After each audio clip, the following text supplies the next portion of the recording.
영화 파묘가 개봉 11일 만에 600만 관객을 돌파하면서 무서운 속도로 흥행 중인데요.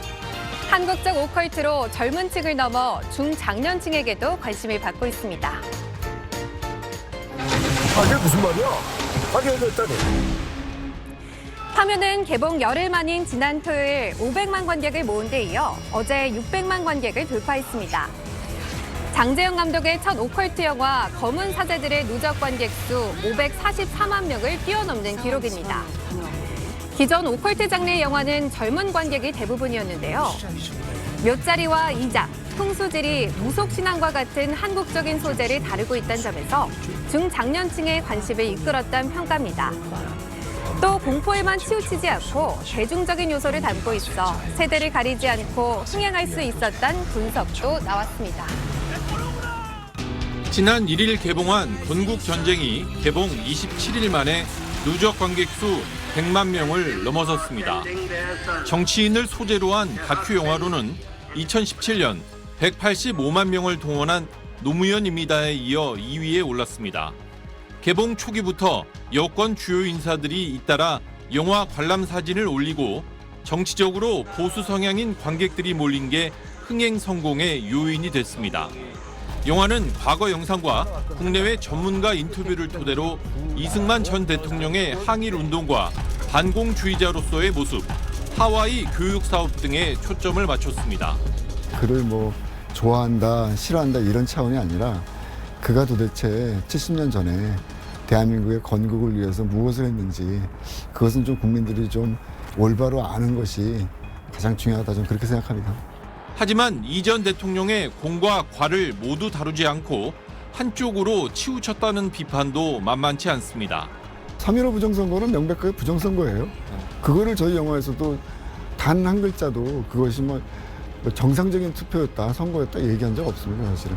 다만 3.15 부정선거가 이승만 대통령이 기획하고 이승만 대통령의 모든 것들이 마련됐다라고 하는 그런 주장들은 김덕영 감독은 모레 인간 이승만을 주제로 한 건국전쟁 2 제작 발표회를 열고 내년 속편 개봉 일정을 밝힙니다. 역사에 대한 대중의 관심을 환기하는 계기가 됐다. 정치 양극화를 심화시켰다는 엇갈린 평가 속에 영화에 대한 최종 판단은 관객들의 몫으로 남았습니다. SBS 김광현입니다. 여기 전부 다 알 거야. 묘 하나 잘못 건들면 어떻게 되는지. 이런 데는 절대 사람이 누워있을 자리가 아니야. 딱 보니 묘바람입니다. 연기 가세 자해 60갑자 종불하생 위아도제 고기 전문이라.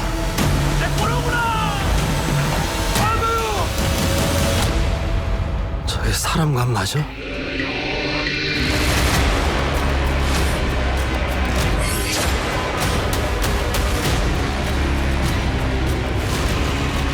안에서 뭐가 나왔다고 이 사람아.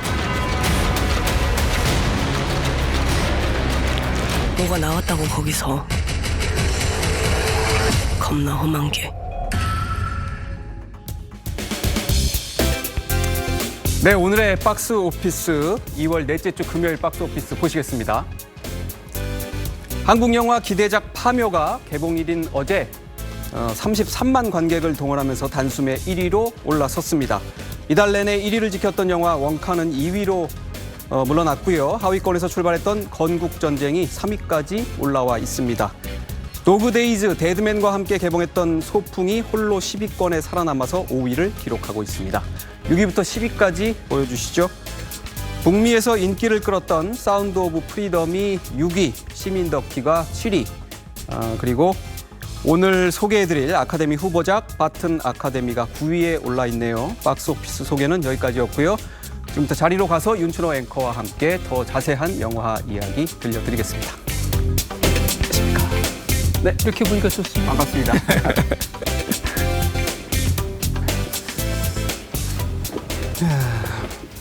자, 반갑다는 말씀 다시 한번 드리고 싶고요. 네네. 네. 모처럼 극장가의 활기가 돌고 있는 것 같습니다. 네. 오늘 어떤 영화 소개해 주시려고 합니까? 오늘은 이번 주 이제 바로 엊그제 개봉한 한국 영화, 미국 영화, 일본 영화 한 편씩 이렇게 3편 소개해 드리겠습니다. 근데 이번 주가 보니까 이 코너를 제가 하면서 가장 마음이 편한 주 같아요. 왜요? 이 3편 중에 어느 영화를 이제 추천을 드려도 제가 최소한 욕은 안 먹겠다 이런 생각이 좀 듭니다. 굉장히 3편 영화 모두 썩 괜찮은 영화들입니다. 그렇군요. 자, 그러면 첫 번째로 한국 영화부터 가볼까요? 네. 이제 파묘. 이름부터가 좀 으스스한데 네네. 이 영화가 요즘에 가장 좀 화제인 것 같아요? 맞습니다. 어제 바로 개봉했어요. 근데 어제요? 개봉 이래 33만 명을 동원했습니다. 이 수치가 어느 정도 수치냐면 작년부터 올해까지 개봉한 영화 중에 개봉 이래 30만을 넘긴 게 범죄도시 3하고 밀수밖에 없습니다. 예, 예. 그리고 이제 이 영화는 지난주에 베를린 영화제 비경쟁 부문에 초청을 받아서 우리 또 감독이 다녀오기도 했습니다. 그렇군요. 제목이 파묘. 네네. 뭐 거의 뭐 전설의 고향에 네. 나오는 것 같은 그러한 제목이고요. 그다음에 또 예고편 같은 걸 봐도 네. 좀 으스스하다는 생각이 들었는데 파묘라는 게 이제 무덤을 파낸다. 무덤을 이렇게 파서 누구를 이장을 꺼낸다고 한다. 하는 네, 이런 맞습니다. 걸 예. 말하는 거겠죠? 그 뭐 일상에서는 우리가 사실 잘 쓸 일이 없고 요즘엔 특히나 뭐 이런 거를 예전에 비해서 뭐 일상생활에서 특히 접하는 단어는 아니죠. 굉장히 센 제목인데 한국에서 이제 오컬트 영화를 제일 잘 만든다고 소문이 나 있는 장재현 감독의 신작입니다. 장 감독은 2015년에 검은 사제들로 540만 명, 그리고 2019년에 사바하로 240만 명의 관객을 동원한 바가 있습니다. 그렇군요. 오컬트 영화 네. 이게 하면 이제 공포 영화하고 약간 느낌이 같다고 생각하시는 분도 있을 텐데 이건 네. 약간 다른 거겠죠? 살짝 좀 다르죠. 오컬트, 뭐 호러, 공포 뭐 비슷하긴 하지만 좀 다른 게 공포 영화는 아무래도 어떻게 보면 잔인함 그리고 깜짝 놀래킴 등을 통해서 굉장한 그 두려움, 그다음에 공포 이런 걸 자아내는 걸 목적으로 하는 영화고요. 오컬트 영화는 그 오컬트는 뜻 자체가 신비주의라는 이런 뜻이 있어서 어떤 주술적인 것, 영적인 것, 그다음에 초자연적인 현상을 통해서 사람들 관객들한테 조금은 공포 영화는 조금 다른 결의 감정을 불러일으키는 그런 영화입니다. 물론 그렇다고 해서 이제 뭐 호러나 오컬트가 칼로 무자르듯이 이렇게 딱딱 잘라지는 건 아니고요. 그 두 장르에서 조금 겹쳐지는 면이 있기 마련입니다. 저는 사실 뭐 이런 장르 영화를 별로 좋아하는 편은 아닌데 이 장르 영화를 거의 보지 않은 저도 장재현 감독의 전작들인 검은 사제들이나 사바 제목은 들어봤거든요. 그만큼 이 장르를 파고 있는 감독이고요. 이번에 출연한 주연 최민식, 김고은, 유해진 같은 톱 배우들도 감독을 보고 출연을 결정했다 이렇게 얘기를 했습니다. 이 영화에서 풍수사로 나오는 흔히 뭐 지관이라고도 불리기도 하는데요. 최민식 배우의 얘기 한번 들어보시겠습니다. 그 전작 검은 사제들과 사바하라는 영화의 완성도가 저를 파묘를 하게끔 만들었어요. 자칫 잘못하면 관념적으로 빠지고 굉장히 뜬구름 잡는 얘기가 될 것 같은 소재를 저렇게 촘촘하게 마치 그 무슨 자수로 카페트를 짜듯이 그렇게 빈틈 없이 구멍 없이 촘촘하게 그렇게 영화를 만들어 나간 그것이 느껴지더라고요. 자수로 카페트를 짜듯이 네네. 빈틈없이 구성을 했다라고 하니까 어떤 내용의 영화일까 더 궁금해지는데요. 네. 줄거리를 먼저 좀 간단하게 소개를 좀 알겠습니다. 해주시면 영화가 시작하면 이제 그 미국 LA로 가는 비행기 안에 그 김고은 배우가 타고 있습니다. 미국 LA에 한 부잣집이 한국인 부잣집이 있는데요. 그 집에 이제 현대의학으로 설명이 안 되는 대물림병이 돌아서 할아버지, 아들, 손자가 다 이 병을 앓고 있어요. 이렇게 되면 한국에서는 이제 원인이 안 되면 구시라도 하고 뭐 그러는데 그렇죠. 예. LA에 무당이 없잖아요. 예. 그래서 이 집 아들이 한국에서 이제 거액을 주고 저 두 사람 방금 나온 사람인데요. 잘 나가는 젊은 무녀 김고은을 부릅니다. 이 무녀가 딱 가보니까 이 조상의 묘자리를 잘못 쓴 거예요. 이 묘바람이 분다는 표현을 쓰던데 무녀는 이제 파묘를 해가지고 이장을 하라고 권고를 하고 한국에서 풍수사인 최민식과 장의사인 유해진을 만나서 그 묘를 보러 갑니다. 이 파묘 일종의 드림팀인데 한 골짜기로 오르고 올라서 저 묘를 딱 가봤어요. 그랬더니 여기는 사람이 묻힐 수 없는 그런 악지 중에 악지다 이렇게 얘기를 합니다. 그래서 최민식이 난 돈이고 뭐고 필요 없어. 파묘는 못하겠고 이거 줄초상 난다 이렇게 얘기를 해요. 근데 이 병을 앓는 의뢰인하고 무녀 김고은의 설득 끝에 결국 지금 파묘는 계속 나가고 있습니다만은 파묘를 하게 됩니다. 거기서부터 이 영화 헤드카피처럼 지금 좀 전에 잠깐 나왔는데요. 이 험한 것이 나옵니다. 여기까지만 설명드리겠습니다. 알겠습니다. 네. 이제 굿하는 장면이 나온다고 그랬는데 네. 그러면 굿은 김고은 배우가 하는 거겠죠? 네, 맞습니다. 좀 어려울 것 같은데 어떻든가요? 굿하는 장면? 김고은 배우가 여기서 대살굿이라는 걸 하거든요. 대살굿. 대살굿이라는 거는 보니까 그 짐승을 바쳐가지고 신에게 바치는 그런 의식이에요, 굿이에요. 실제로 김고은 씨가 저 장면인데요. 지금 저건 제작기 영상이거든요. 저렇게 그 무당한테 교습을 받아가면서 실감나게 재현을 했는데 김고은 씨 얘기 한번 직접 들어보시겠습니다. 대살굿이라는 거는 어쨌든 동물이라는 그런 어떤 매개로 이렇게 살을 이렇게 하는 거잖아요. 네. 돼지 5마리에 이렇게 해서 그 돼지를 베는 그런 행위로서 네 그렇게 하는 굿인데 훨씬 다른 굿에 비해서 좀 퍼포먼스도 크고 터프하고 또 좀 처음 보시는 분들은 좀 놀랄 수 있는 그런 장면들도 좀 있죠.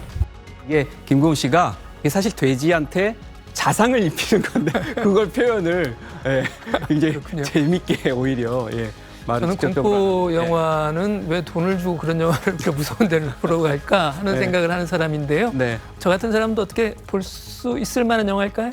사실 아까도 말씀드렸다시피 저도 오컬트나 호러 영화를 사실은 안 보는 게 아니라 못 보거든요. 그럼에도 불구하고 제가 보기에 이 영화는 우리 윤앵커 같은 분이 보시기에도 큰 무리가 없다. 이렇게 판단이 되고요. 이 영화가 이제 개봉 전부터 이렇게 주목을 받고 있는 거는 물론 이 호러 장르, 오컬트 장르 영화를 좋아하는 팬들의 호응이 큰데도 이유가 있겠지만은 한국 영화가 이렇게 다양한 영화가 만들어진다. 다양성 측면에서 괜찮은 영화가 만들어진다는 측면에 주목하고 있는 거 아닌가 생각이 들고요. 다만 이 영화가 장 감독의 전작에 비해서 굉장히 직접적이고 노골적으로 그 무덤에서 나온 그 험한 무언가를 이제 비주얼로 보여주거든요. 일종의 크리처라고 해야 할 것도 같은데 그걸 이제 관객들이 어떻게 받아들이냐가 흥행에 영향을 주는 요소 중에 하나가 되지 않을까 싶습니다.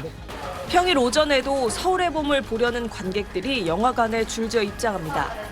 역사적으로 있는 사실이라서 약간 화가 날 거라고 생각을 하고 보고 오긴 했는데 생각보다 더 화가 나서 지금 사실 지금도 심장이 좀 빨리 뛰고 있거든요. 개봉 이후 16일째 박스오피스 1위를 놓치지 않으며 누적 관객 수는 547만 명을 넘었습니다. 여러분, 서울의 봄이 드디어 500만 관객을 돌파했습니다.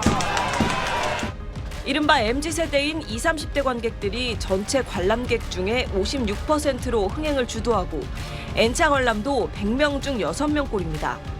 12.12 사태라는 역사적 사실에 영화의 클라이맥스인 경복궁 앞 군부대 대치 장면 등 극적으로 가미한 허구가 잘 어우러져 젊은 관객층 마음을 사로잡은 겁니다. 12.12는 교과서든 어쨌든 검색하면 나오지만 그 전 과정을 압축적으로 흥미있게 보여준 콘텐츠가 없기 때문에 많은 2030 세대들도 이 영화는 영화관에 가서 빨리 봐야 되겠다라는 생각들을 하더라고요. 이번 주말 700만 관객을 넘을 경우 역대 1000만 관객 영화인 광해 왕이 된 남자, 국제시장과 비슷한 추세라 범죄도시 3에 이어 올해 두 번째 1000만 영화가 될 수 있다는 전망이 나오고 있습니다. 서울의 봄 개봉 전 올 한 해 관객들이 많이 본 영화 10편 중에 우리나라 영화는 3편에 불과했습니다.